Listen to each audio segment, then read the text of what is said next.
Nuevamente, muy buenas noches a todos. ¿Sí? Qué precioso que es estar en la casa, qué precioso que es estar con la familia del Señor, qué lindo que es poder compartir la palabra de Dios. Y para los que saben y para los que no saben, el domingo pasado arrancamos una serie de mensajes que se titulan Evangelio Transformador. Amén. Y pareciera ser algo redundante, Evangelio Transformador, porque si es Evangelio, transforma o no. Si es verdadero evangelio, hermano, transforma. Y si no transforma, ¿será evangelio? Por eso pareciera ser redundante.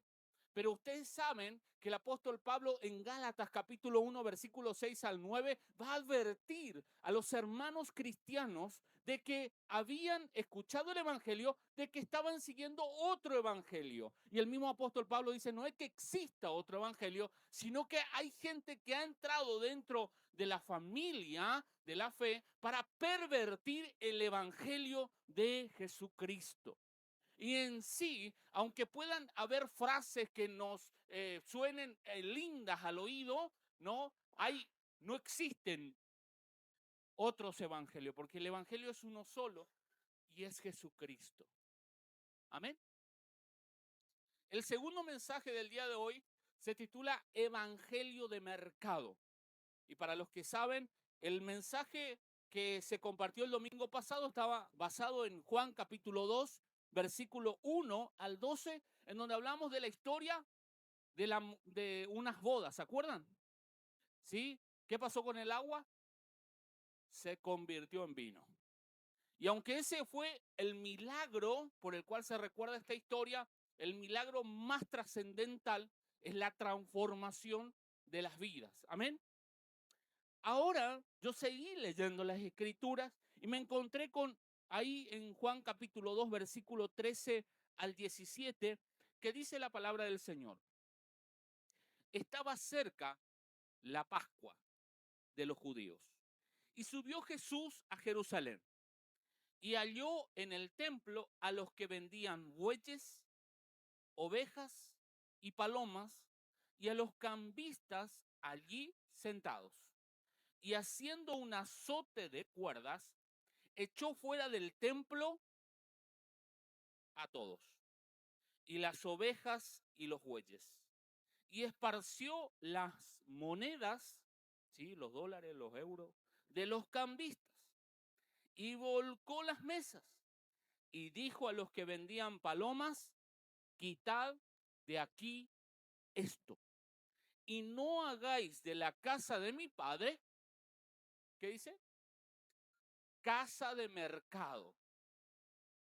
Entonces se acordaron sus discípulos que está escrito, el celo de tu casa me consume.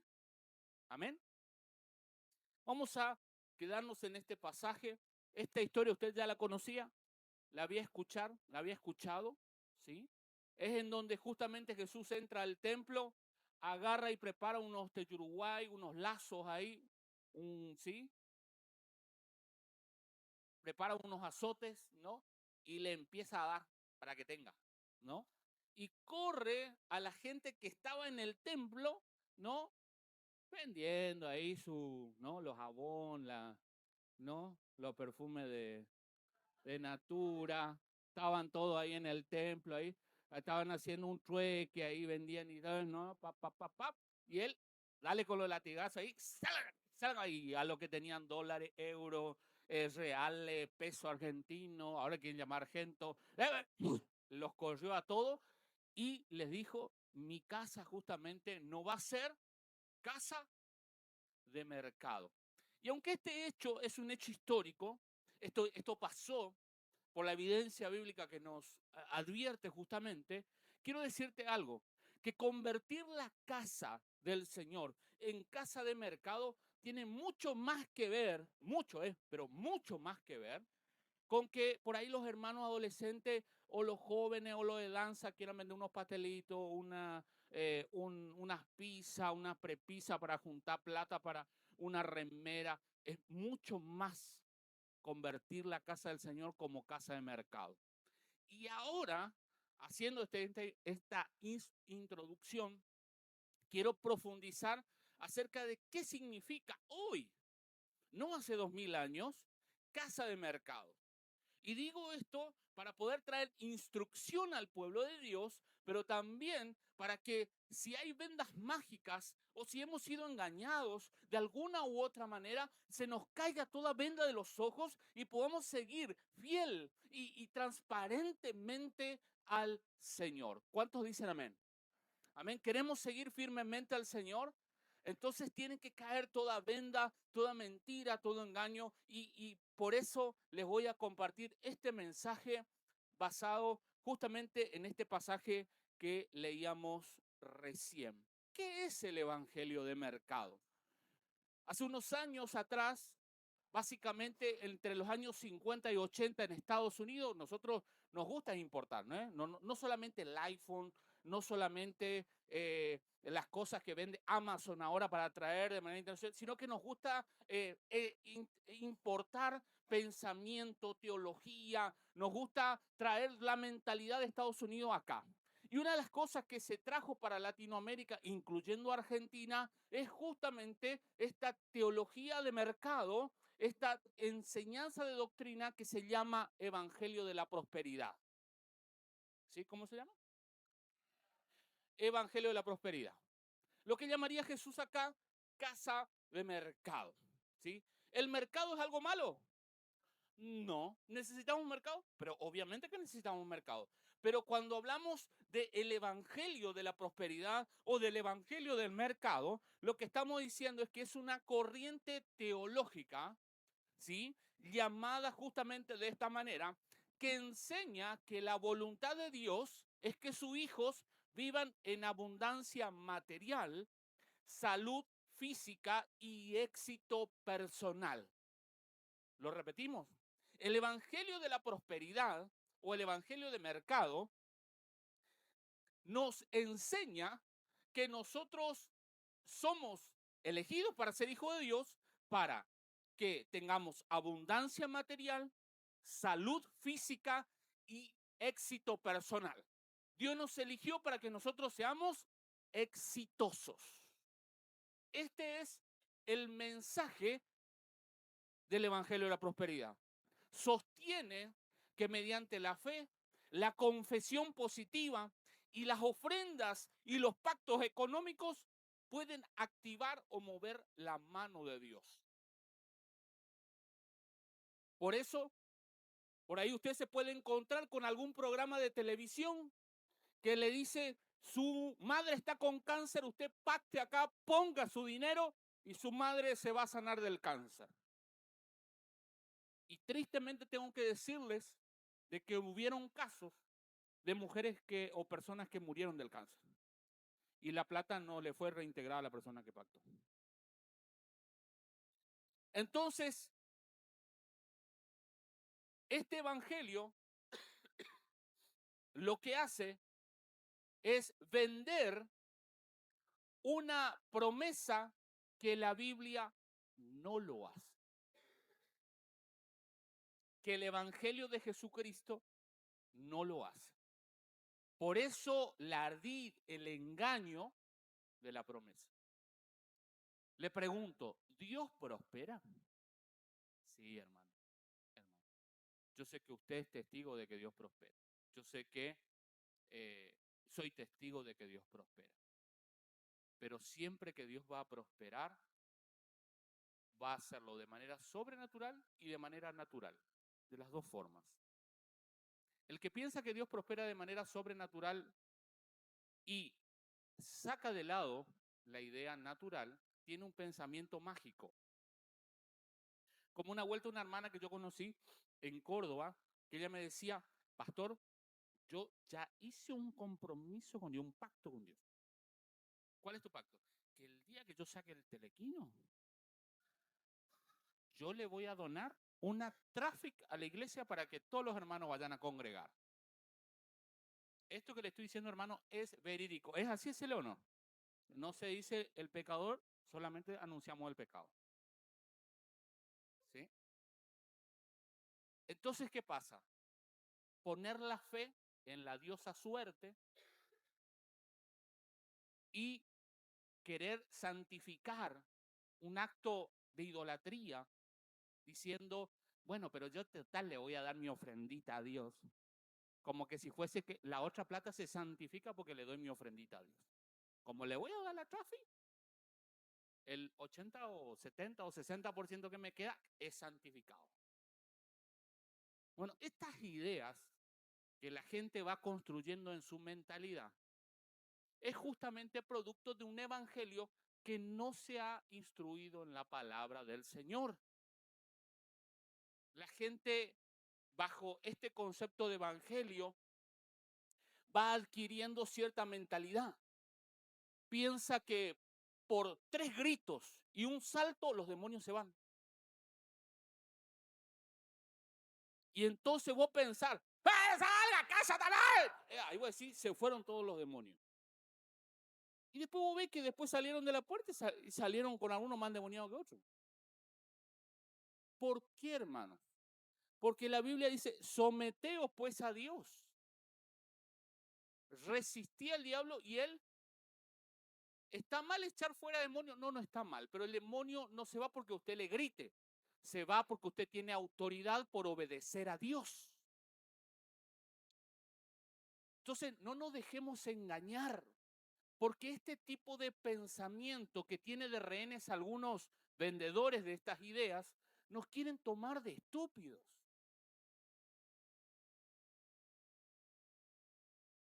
Por eso, justamente te voy a mencionar ahora cuáles son las consecuencias de creer en este evangelio, el evangelio de la prosperidad.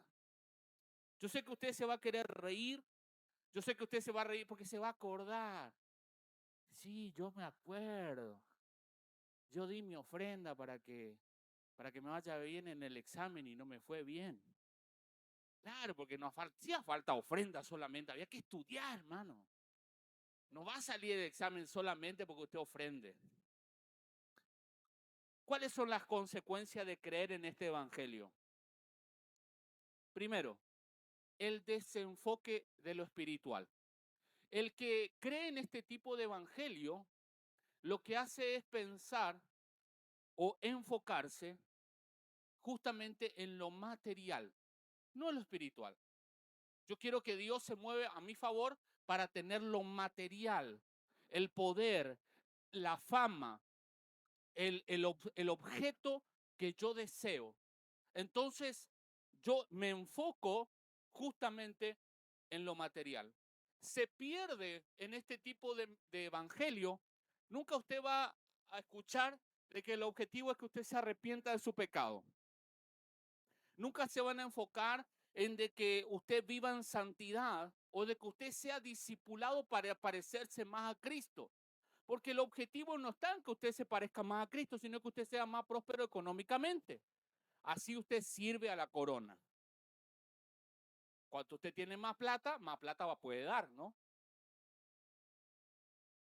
Y ese no es el enfoque del evangelio de Jesús. Yo sé que esto puede gustar a algunos, puede herir a otros, pero el enfoque de poder enseñar el mensaje de la palabra del Señor no tiene el enfoque ni de herir ni de alegrar a nadie, tiene el enfoque de traer verdad. Y esto que les estoy diciendo, justamente tiene que ver con lo que Jesús dijo, no hagamos de la casa del Señor. Y cuando Jesús habla de casa, no está hablando de una congregación, no está hablando de un edificio, está hablando del evangelio de Jesucristo, está hablando de una mentalidad, de una forma de creer en el Señor. Amén. ¿Dios responde oración? Sí, Dios responde oración. Pero no piense que porque usted gritó más fuerte, Dios le va a responder más rápido. Porque Dios no es manipulable. Dios no es como el político que está de turno, que si usted, usted va con el bombo más fuerte, el político, sí, toma tu subsidio, toma tu esto, toma tu llave de tu moto que vos querés. No, hermano, yo intenté, el bombo no le hacía nada. hasta que entendí que Dios no es manipulable, que yo me tengo que poner bajo la sujeción y la autoridad del Señor y hacer lo que Él me pide que haga y no darle órdenes a Dios. ¿Quién soy yo? ¿Quién soy yo para darle órdenes a Dios, hermano? ¿A dónde el orgullo y la arrogancia de nuestro corazón? No, pero yo le dije a Dios que haga tal cosa y ahora estoy ofendido porque Él no hizo lo que yo... ¿Pero quién está obligado Dios para obedecerte a vos? Gusano de Jacob, hormiga de la estratosfera. ¿Quién?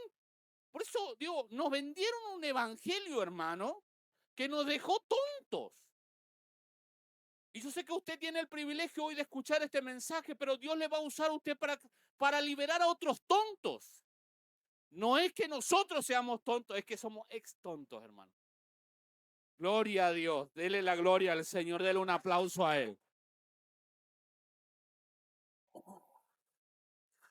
Como el evangelio de la prosperidad no está enfocado en que usted justamente se arrepienta, ande en santidad y sea discipulado, ¿cuál va a ser el resultado?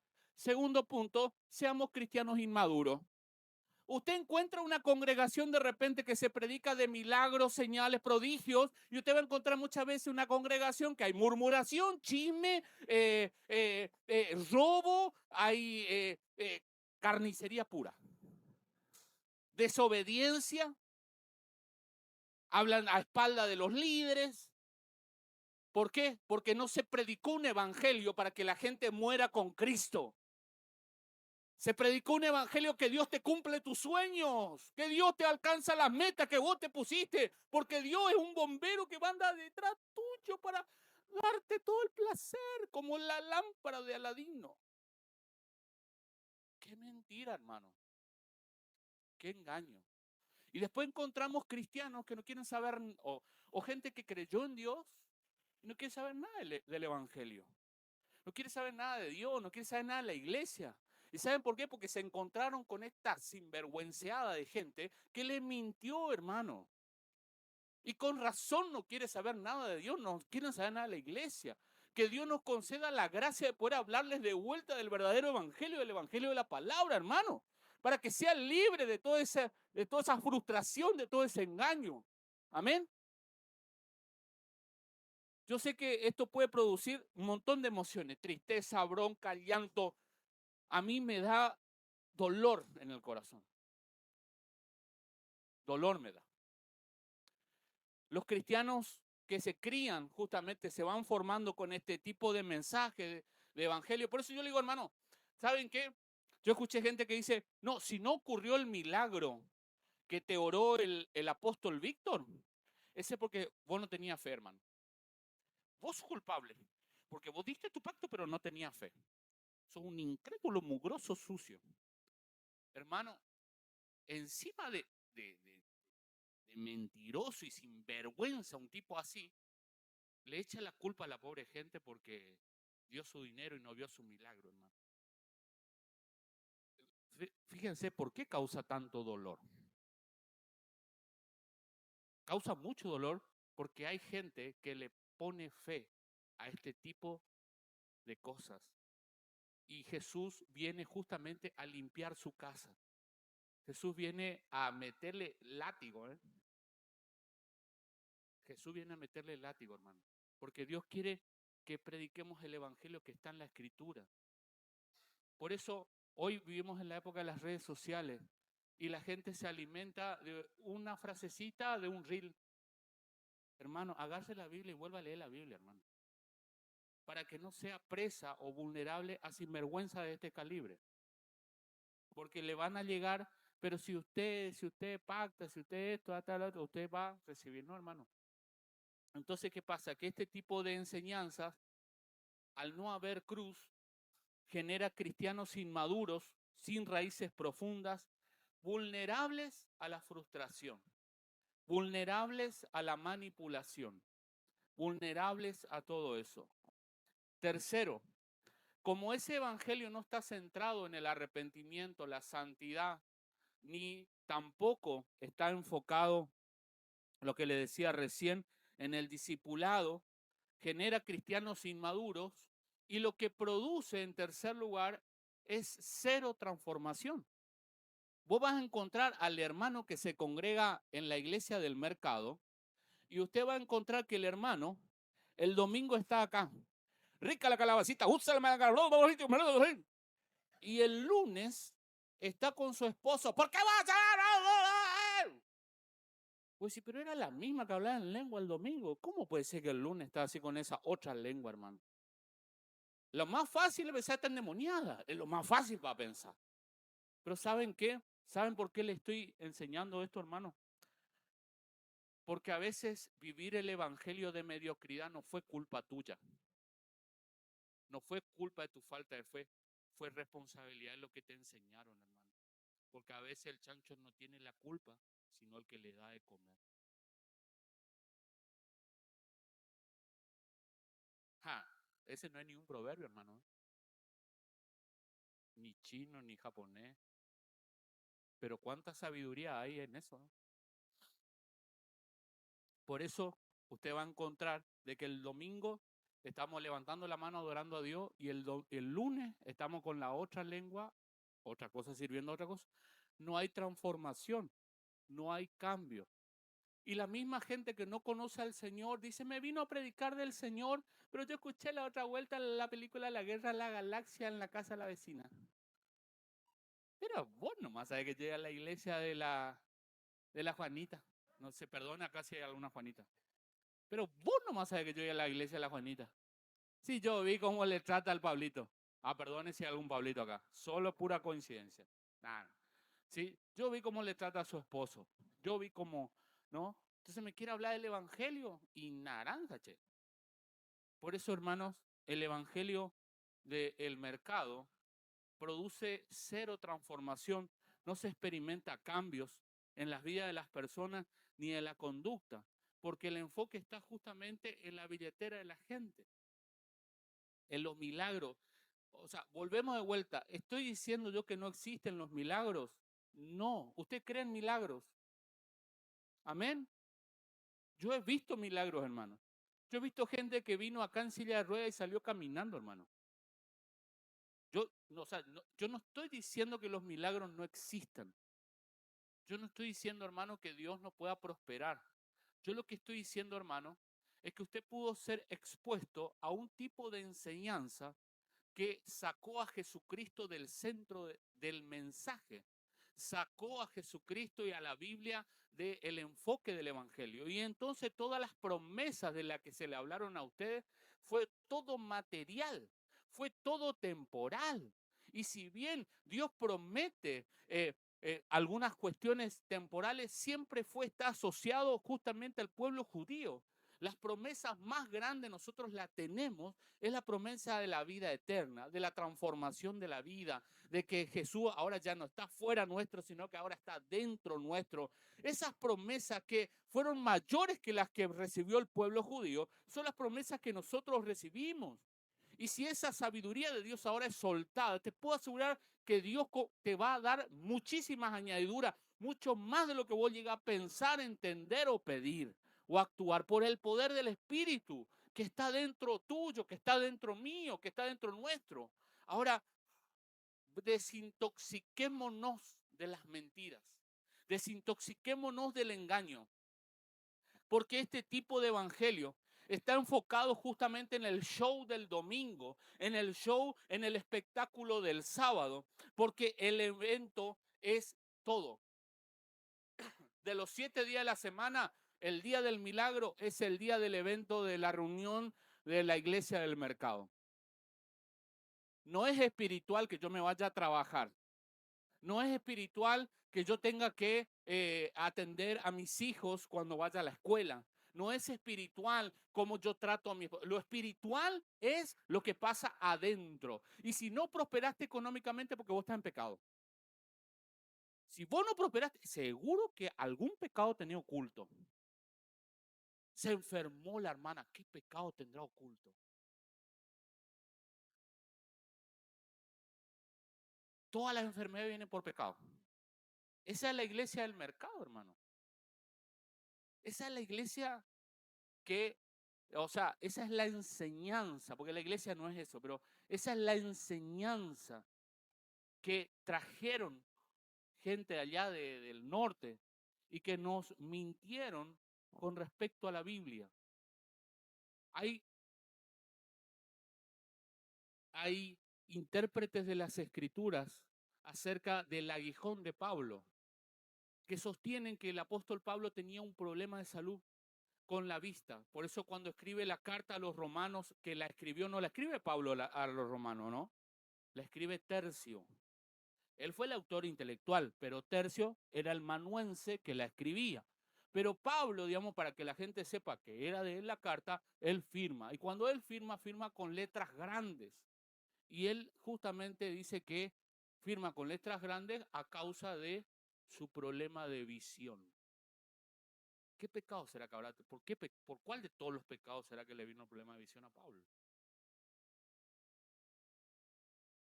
Hay problemas físicos que tenemos que no tienen que ver con un pecado así, un pecado exclusivo.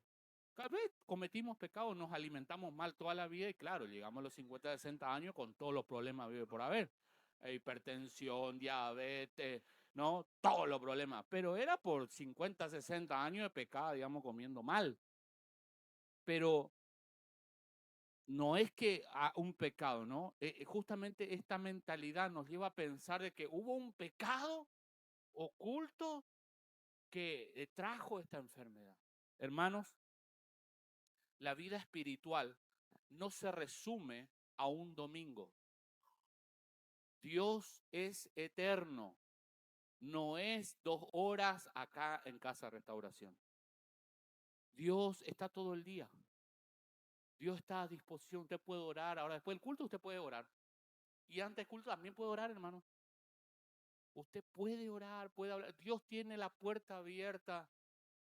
Dios nos llama a vivir una vida de consagración, de santidad, de entrega. Yo puedo asegurarle que Dios le va a permitir a usted ser un instrumento para ver milagros, para ver señales, para soltar una palabra que puede cambiar destinos. Yo creo eso, yo creo en el mundo sobrenatural. Lo que no creo son en los sinvergüenzas. ¿Se entiende? Y yo sé que este mensaje no es el más gustoso, pero qué lindo que es cuando eh, nosotros vemos justamente que el Evangelio de la verdad se predica, el Evangelio de Jesús. Muchas veces cuando vivimos en un país, en una Latinoamérica siempre está trazado por crisis económicas. ¿A quién no le gustaría, no, escuchar un mensaje donde dicen que te va a prosperar económicamente? ¿A quién no le gustaría? Pero mucha gente en la buena fe de querer que le vaya bien, ese tipo de gente lo que hace es aprovecharse. Y de eso nosotros tenemos que huir y de eso nosotros tenemos que advertir a otros. Por eso la casa del Señor no se tiene que convertir en casa de mercado.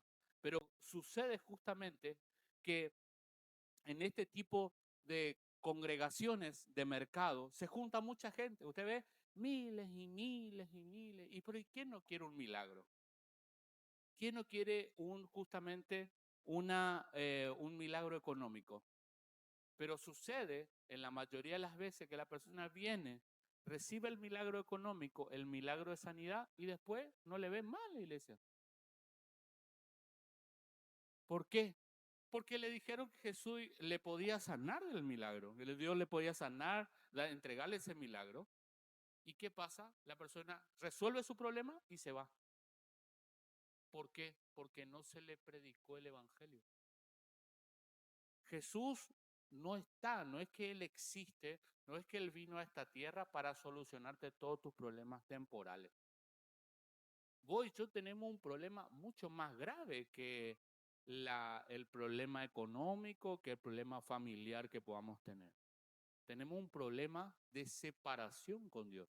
Estamos muertos lejos de Dios. Y cuando se te predica el evangelio de la cruz, lo que se te está informando, se te está dando a conocer es que Dios te vino a reconectar con Él a través de la obra de la cruz.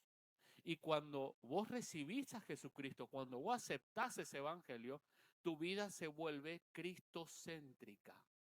vos empezás a girar en relación al propósito de Dios, ¿no? El diablo todo el tiempo va a querer que usted gire su mente y su cabeza todo el tiempo en relación a su problema.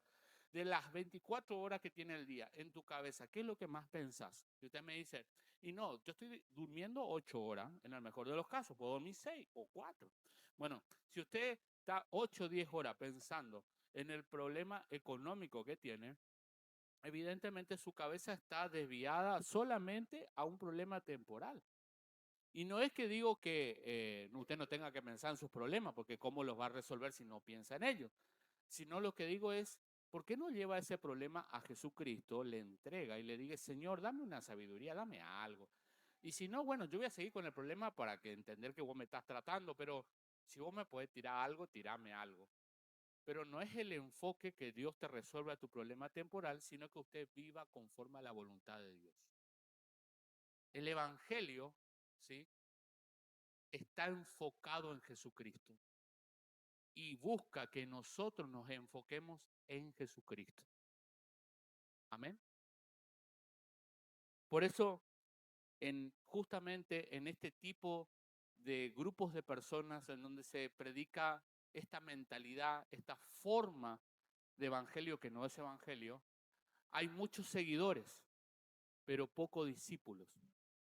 Capaz que el 5 o el 2 o el 3% de todo ese grupo de personas son discípulos. Después hay un grupo de personas que son empleados, porque está el empleado que hace la iluminación, el empleado que hace la filmación, a todos les pagan a él. Ninguno ahí lo hace por amor a Dios, todos lo hacen por amor a su beneficio económico. Está bien, son trabajadores, hay que laburar de algo, está bien.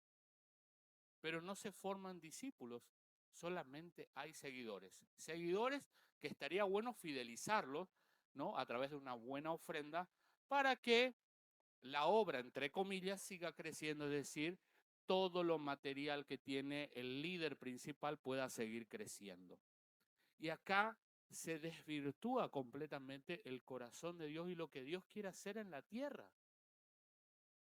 Por eso, un evangelio que no es evangelio, cuando entra justamente a la mentalidad de una sociedad, de un grupo de personas, un evangelio que no está en las escrituras, justamente lo que hace es desviar a la gente su mirada de Jesús y enfocar su mirada en sus cosas. Y entonces llevamos vidas egoístas y egocéntricas. Amén. Te invito a que busquemos Gálatas capítulo 1 y con esto vamos a ir ya finalizando. Gálatas capítulo 1.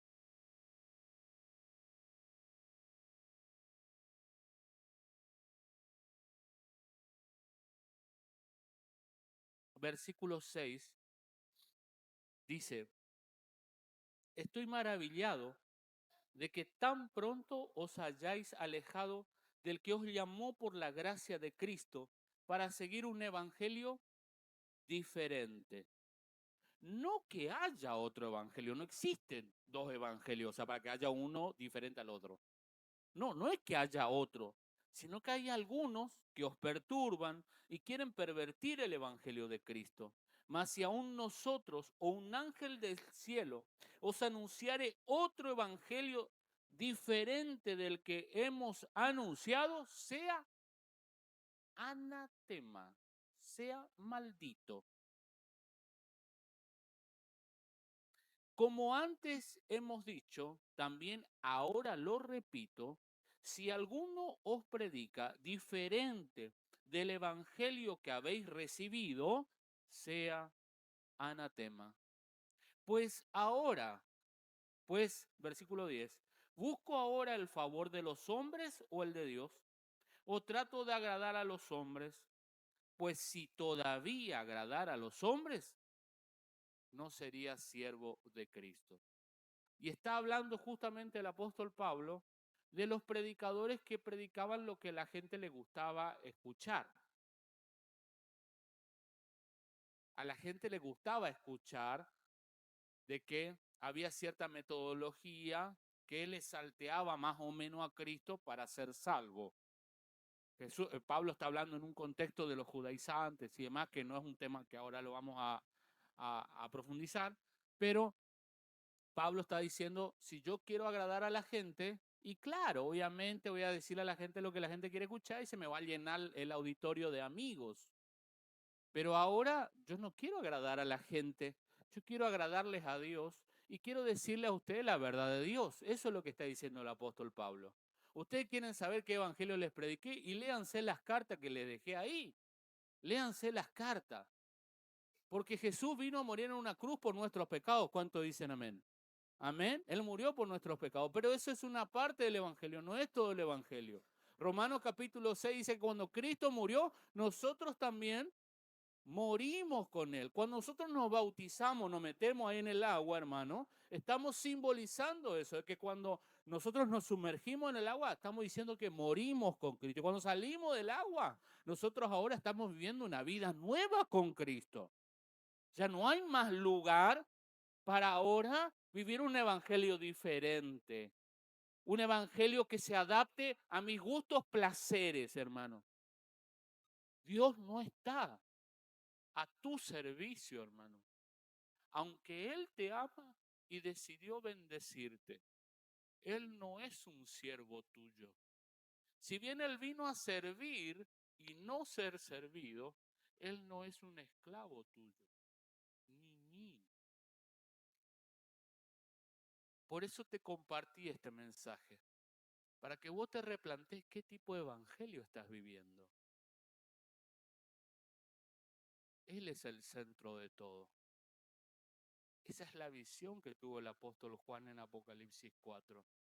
Los 24 ancianos arrojando sus coronas, sometiéndose, o sea, humillándose delante del que está sentado en el trono. ¿Por qué nosotros hemos cambiado esto y nos hemos sentado en el trono? Y pensamos que todo tiene que estar al servicio nuestro. Nos sentamos en la mesa, ay fulanita, tráeme la comida, ay fulanita, lávame los platos, ay fulanita, hermano, o sea, ¿qué evangelio estamos? ¿Qué vida? Si no estás sirviendo a Dios, si no estás viviendo para Él, si no le hablas para conocer más su corazón, ¿qué evangelio estás viviendo, hermano?